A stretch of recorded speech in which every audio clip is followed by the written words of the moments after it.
6 अध्याय बाद में पढ़ेंगे। अपन पढ़ते हैं 7 अध्याय को। कक्षा 10 वालों का कौन सा अध्याय पढ़ते हैं? 7। ठीक है, 5 अध्याय तक मैं हो चुका है। अगला अध्याय है अपना 7 में क्या होता है? निर्देशांक ज्यामिति।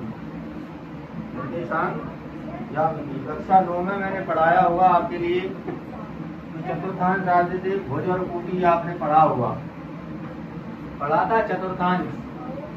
चतुर्थांश में अपने के लिए भुज और कोटि पढ़ाया जाता था। उन्हीं से रिलेटेड इसमें कुछ क्वेश्चन हैं, उनकी भुज और कोटि का भी है, उनका वाला रीजन है। उसमें सबसे पहले तो पाठ की पूरी डिटेल लिख लिया करो। पाठ पढ़ने से पहले पाठ के पूरे फॉर्मूला आने चाहिए। ठीक है, जितने भी सूत्र उसमें यूज हो रहे हैं, अगर पाठ पढ़ने से पहले उन्हें पढ़ देंगे तो बाद में अपने कुछ नहीं लिखना होगा। अध्याय कौन सा है? 7। अध्याय 7 निर्देशांक ज्यामिति। निर्देशांक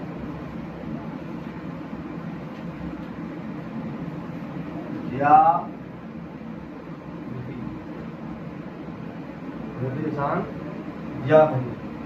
इसमें क्या दिया गया है? किसी बिंदु का बाय अक्ष से दूरी उस बिंदु के एक्स के निर्देशांक कहलाती है। पहले पॉइंट में लिखना है किसी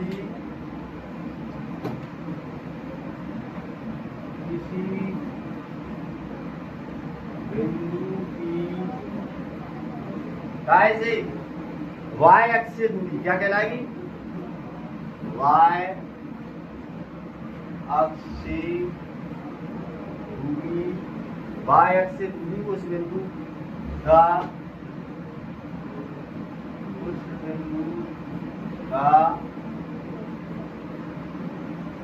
एक्स निर्देशांक पर क्या होगा? एक्स निर्देशांक या वही कहलाती है। एक्स निर्देशांक या वही कहलाती है। इसी का दूसरा पॉइंट बनेगा किसी बिंदु की एक्स अक्ष से दूरी उस बिंदु का वाई निर्देशांक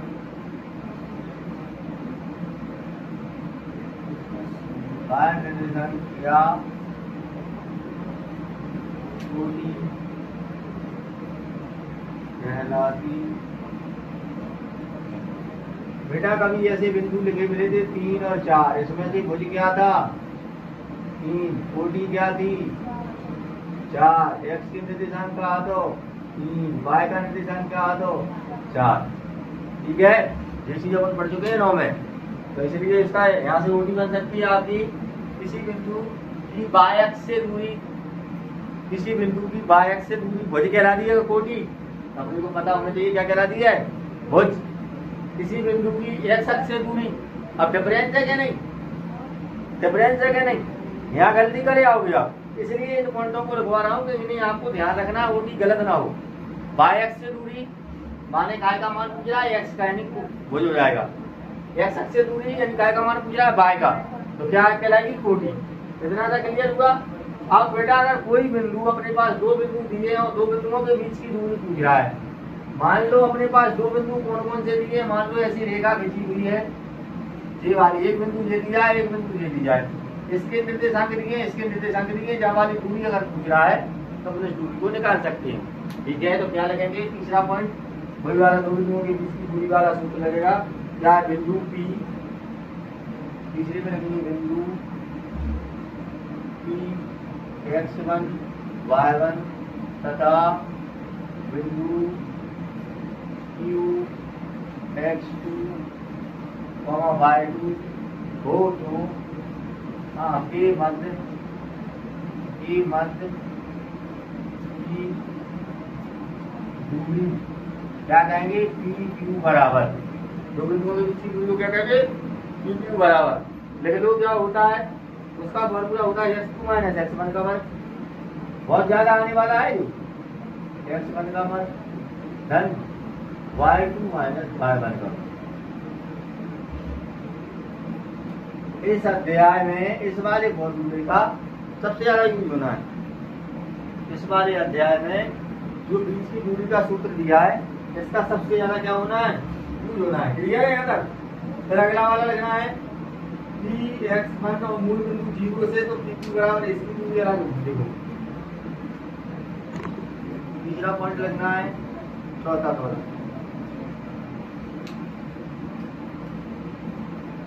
चौथी में लगना है बिंदु p x y। ठीक है, p के लिए क्या मानना है, x y p मूल बिंदु, और मूल बिंदु को अपन क्या मानते हैं, 0 0 मानते हैं। क्या मानते हैं, 0 0 बराबर 0 0 से दूरी। अगर मूल बिंदु से दूरी पूछ रहा है तो पी क्यू बराबर क्या हो जाएगा, प्लस माइनस का निशान आएगा, तो क्या आएगा, प्लस माइनस का।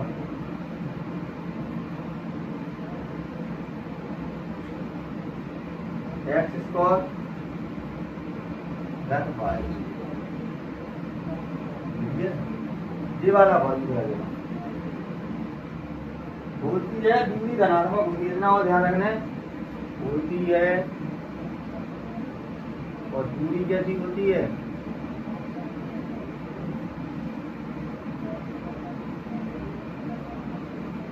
धनात्मक होती है। इसकी बात भी याद रखना है। ठीक है बेटा, अब आते हैं विभाजन वाले सूत्र।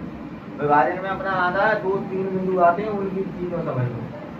मान लो उस बिंदु के निर्देशांक एक्स वाई निर्देशांक को बिंदु एक्स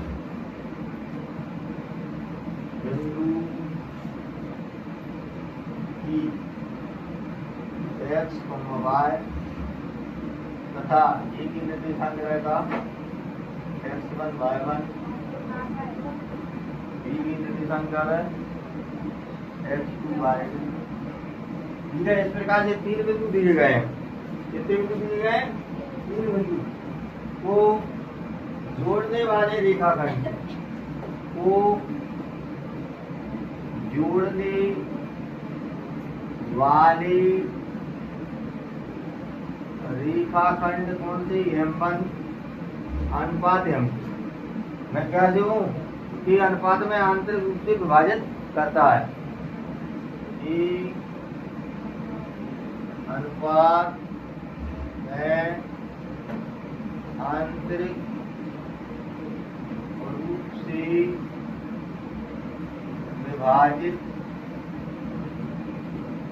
करता है। अगर आंतरिक रूप से विभाजित करता है तो क्या आएगा, तो क्या आएगा, अगर यहाँ से अपने लिए x का मान निकालना है तो आएगा कितना, m1 x2 धन m2 x1 बटी में m1 धन m2। कोई दिक्कत? दूसरा वाला बनेगा y के लिए। अगर यहाँ से y बराबर बनाना है तो m1 y2 धन m2 y1 बटी में m1। कोई दिक्कत? यहाँ तक कोई समस्या नहीं है। ये वाला फॉर्मूला बन जाएगा x के लिए और y के लिए, x के लिए और y के लिए। क्लियर? अब लास्ट वाला बनता है, इसमें आएगा अपना क्या, बिंदु ए के निर्देशांक x1 y1, बी के x2 y2, मध्य बिंदु निकालने के लिए आएगा। क्या आएगा, मध्य बिंदु ए x1 y1, ठीक है, एवं बी x2 y2 को जोड़ने दिख रहा है इसमें, आ रहा है अभी तो, को जोड़ने वाले रेखाखंड के मध्य बिंदु को जोड़ने वाले रेखाखंड के मध्य बिंदु P बराबर क्या दिया हो, x, y दिया हो। मध्य बिंदु P के निर्देशांक क्या रहे हो, x, y,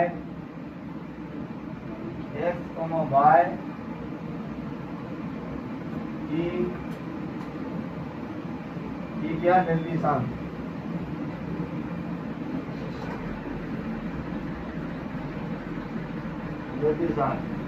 यहाँ से P बराबर यदि मान निकालना है तो क्या आएगा, x1 धन x2 बटी में 2 और y1 धन y2 बटी में, ठीक है। डायरेक्टली तो ऐसा आ जाएगा, डायरेक्टली तो ऐसा रख सकते हो P बराबर, या बराबर यहाँ से x बराबर लगे तो x1 धन x2 बटी में 2 y1 धन y2 बटी में, ठीक है बेटा। ये तो होगा फॉर्मूला, आप समझ लो इनकी क्रियाविधि, ये मैंने सूत्र लगवाए हैं उनमें आप समझ लीजिए। जैसे मध्य बिंदु तो मैंने बता दिया, जैसे मान लो यहाँ से यहाँ तक की दूरी गई है, 2 बिंदु लिए हैं P और Q, तो बीच की दूरी क्या लगाना है, ठीक है। ध्यान से समझने की कोशिश करो। अब मान लो P Q के बीच में R बिंदु आ गया, P Q के बीच में R बिंदु आ गया, R बिंदु आ गया, मान लो यहाँ दिया था 3,5, 3,5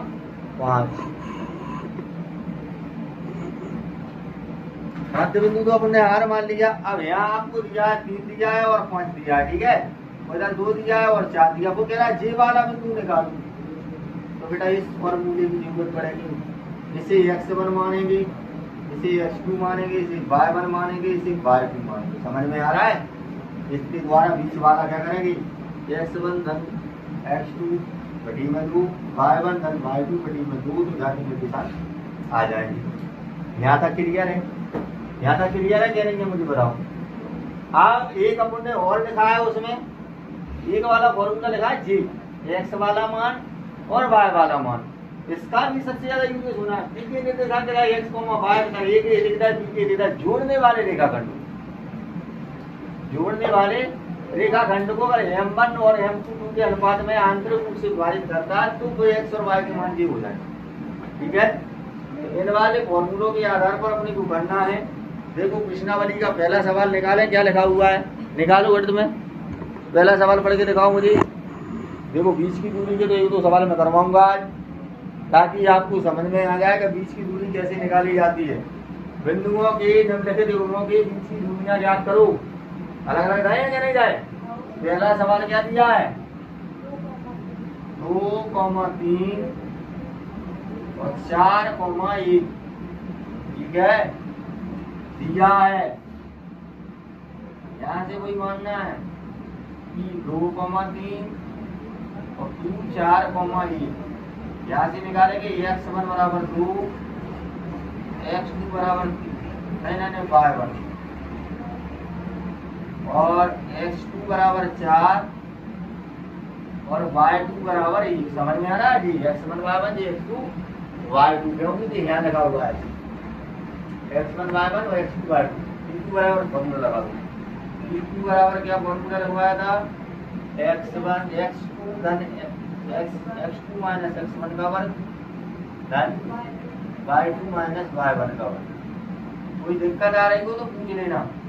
मान रखो x2 का मान कितना दिया है 4 माइनस x1 का मान दिया है 2 और वर्ग धन चिन्ह लगाएंगे, y2 का मान कितना दिया है 1 और माइनस y1 का मान दिया है 3। ठीक है बेटा, इसे आगे हल करूंगी तो कितना आ जाएगा, 2 बटेगी 2 का वर्ग धन माइनस के 2 का वर्ग। एक चीज तो पता है ना, माइनस का वर्ग भी धन का ही होता है। माइनस का वर्ग भी बोलते हैं तो संख्या काय की निकलती है, धन की। यहाँ आ जाएगा 4 और धन 4, कितना आ गया 8।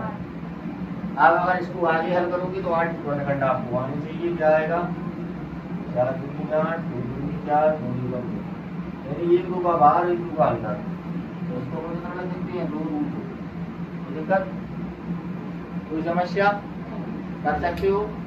बीच की दूरी वाला टेस्ट करवाएं, कोई सा भी कर दो, बीच की दूरी आप निकाल सकते हो, बीच की दूरी निकाल सकते हो, ठीक है।